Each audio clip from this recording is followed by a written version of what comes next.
Hi guys, welcome back to my channel. My name's Charity if you're new, and this is kind of a story time. It's why I haven't been posting. I told you guys that I was going to try to be really regular once a week, but some stuff happened and kind of made it not possible for me to do that for the last couple of weeks. And I wanted to share with you guys what has been going on in my life and what's been going on with baby girl. And yeah, let's get right into it. As you can probably see by the title of this video, I ended up in the hospital twice for preterm labor. My first stay was 5 days long, and my second stay luckily was only 2. But the first time, my hospital isn't equipped to deal with a preterm baby that's born before 35 weeks. So I was only 31 weeks when everything happened. So they sent me to a hospital that is a few hours away and does have like a NICU and doctors that are able to take care of a baby that young and that small. I was actually sent to Sacred Heart. So, yeah, let's kind of get into what happened and why I had to go to Sacred Heart. So, my day started off, me and my husband were actually helping a friend move. Obviously, I wasn't doing any of the lifting and stuff like that. I was mainly helping them unpack and organize and stuff while the boys carried in all of the furniture and stuff. And that all went fine. I didn't overwork myself or anything like that. But then I had to leave and go to work, and I had ended up working 8.5-hour shift, which was fine, and I was used to that. It's normally what I did. And everything was going really good. I was having no issues while I was at work or anything like that, really. It's when I left to go home, I started having some Braxton Hicks while I was driving. And it was nothing like painful or anything like that. It was really just my stomach tightening up. And then it went away within like a couple of seconds. And it only happened like twice. And I do live 30 minutes away from my work. So I wasn't really concerned or anything like that. It was when I got home and decided I was going to get into the shower and take a shower before I got in bed because I worked until 11 o'clock that night, and so I was already really tired. So I took a shower and I felt pretty fine. And then after my shower, my stomach basically, it all just tightened up and it wasn't going away. So it wasn't like a contraction because it like, I don't know, I didn't think I was having contractions, so I kind of blew it off just thinking, okay, I overworked myself at work, I'm having round ligament pain, is what I kept telling myself, because I didn't think there was any way I was having like real contractions or anything like that. It wasn't super painful, but it really wasn't comfortable. It was until she started moving around and I had a whole bunch of pressure on my side that was pretty painful and uncomfortable. So I tried to lay down and go to sleep, and at this point my husband was trying to make sure that I was okay, realizing, okay, she's not feeling alright, like something's going on. And I just told him that I was fine, that I was just having some Braxton Hicks, that my stomach was tightening up and it wasn't a big deal. Well, I tried to go to bed at night. There was no way I could fall asleep. I was so uncomfortable, and every time she moved, I thought, it got more and more and more painful. So I decided that the hot shower felt really good, that maybe I should get into like a warm bath and that will help. So at this point it was like 2 in the morning and I decided I was going to go sit in a hot bath. Well, my husband woke up and went into the bathroom and was like, what is going on? Like, why are you taking a bath at 2 in the morning? And I finally told him that like my stomach was tightening up a whole lot. I was having like a lot of pain on one side of my stomach every couple of minutes, and I was so uncomfortable I couldn't sleep. So he helped me sit in the bath and stuff like that, and by the time I got out, he was like, I think that you should go to the hospital if this is like happening, if you're in pain. And I was like, oh, I don't think it's any reason, I'm probably just dehydrated, like, it's not a big deal. I tried to go back to sleep, and at this point, they got so painful that I just couldn't sleep. So I woke my husband back up, and I was like, I think you're right, I think we should go to the hospital. So we called our birth center and told them what was going on. They were like, yeah, we definitely think you should come in. Even if it's nothing, we'd rather like check you out and call it good and send you home than it actually being something serious. So we ended up going in. They hooked me up to the monitors, and they realized I was having pretty large contractions like every 4 to 3 minutes. So they decided to give me an IV and get fluids in. Even though I wasn't dehydrated, they did take a pee sample and saw that I actually been really good about water.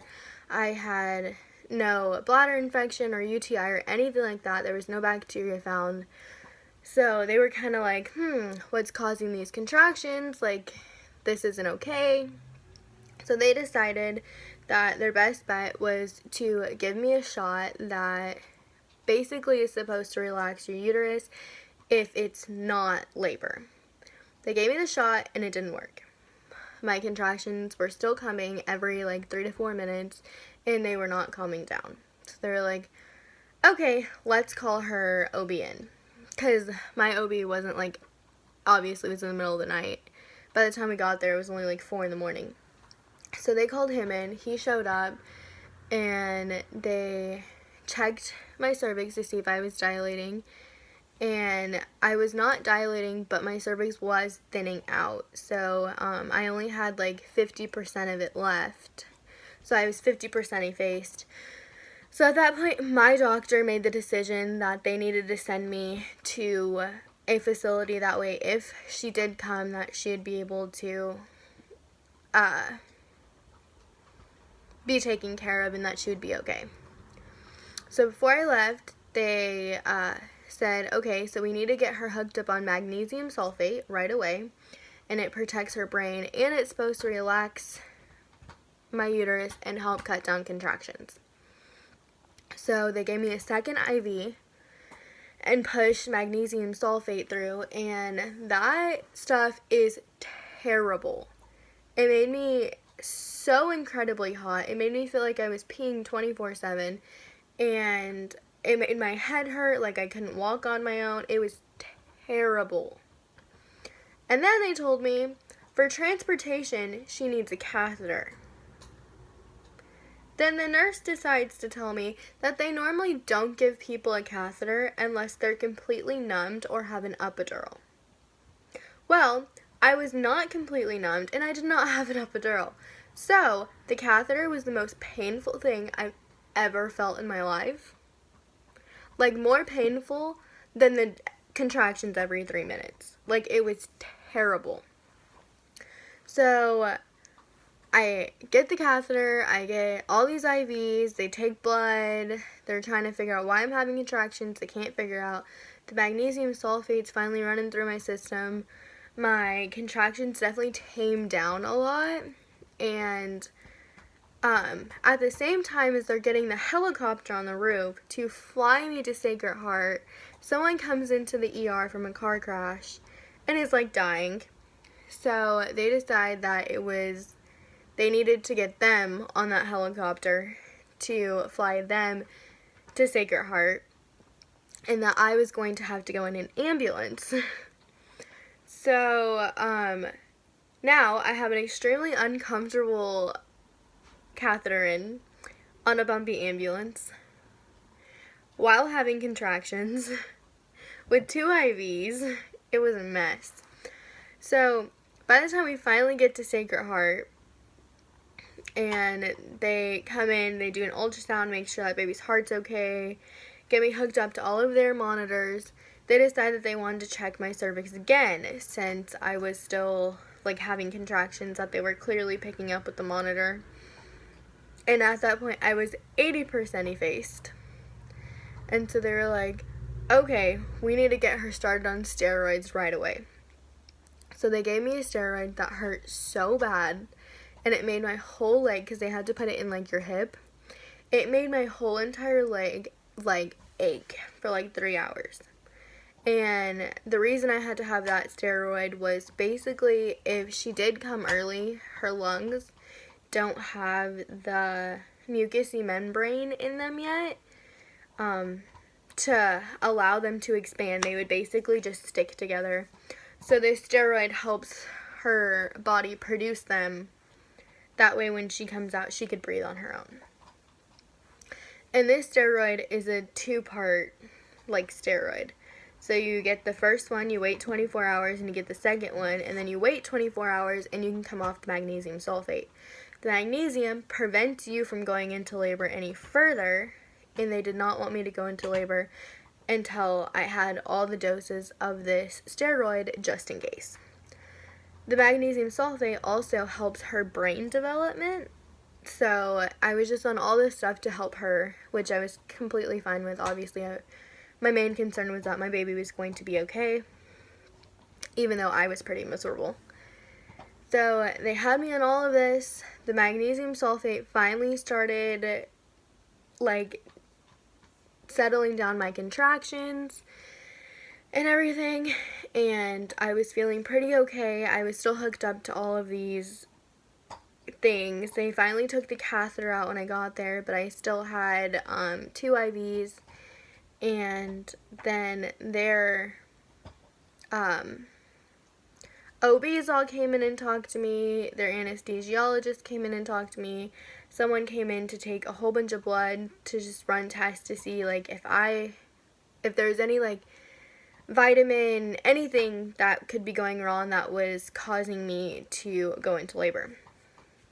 Well, they couldn't find anything, so then they decided, okay, let's take a swab of her cervix, because when you're in labor or going to go in labor in the next 2 weeks, your body creates a protein, and it basically is like 45% accurate, but it's still, if it's negative, it's super reassuring. Okay, she's not actually going to have this baby in the next 2 weeks.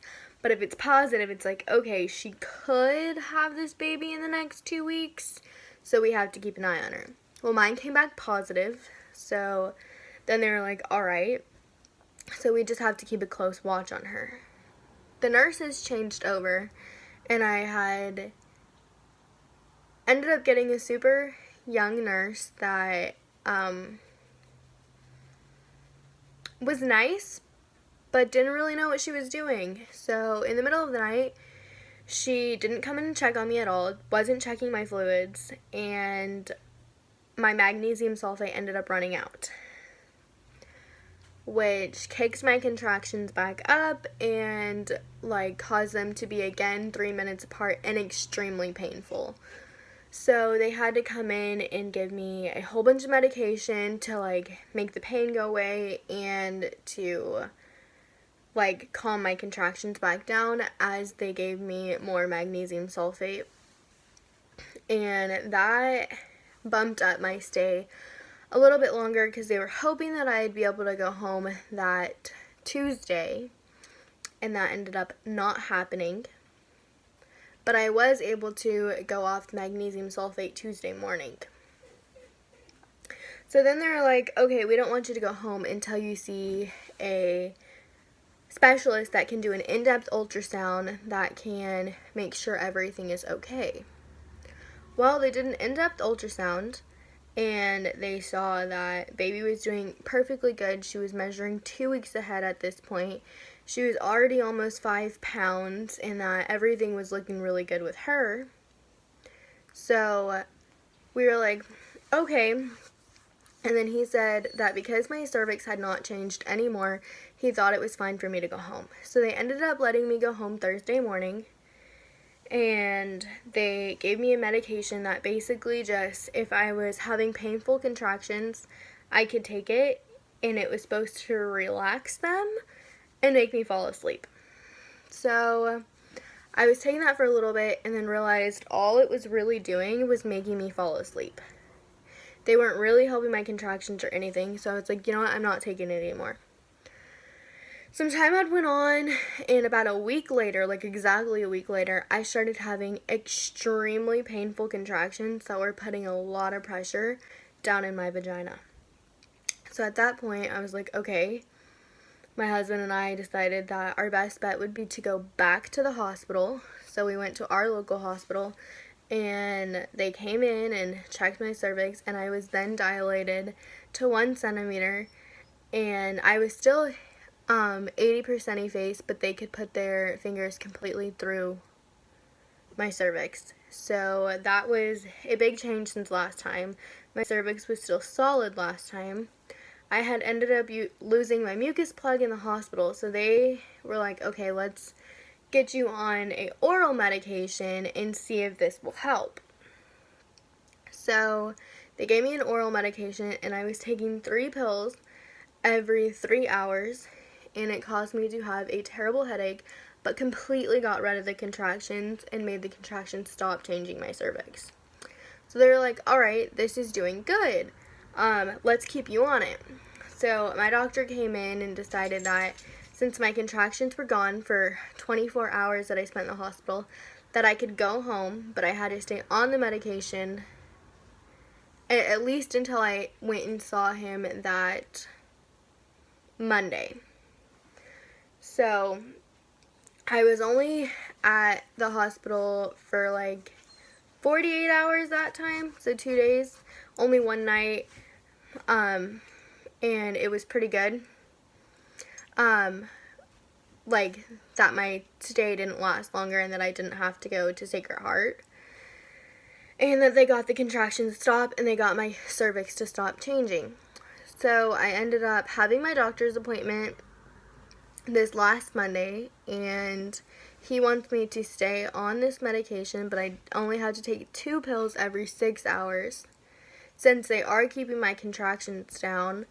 And then after I hit 35 weeks, which is in a week and a half, I am going to come completely off the medication, and at that point, if I go into labor, they are going to let me because it is safe to deliver where I'm at. They have the means to take care of a baby that small, and we found out that my stomach is now measuring 40 weeks instead of 33, and that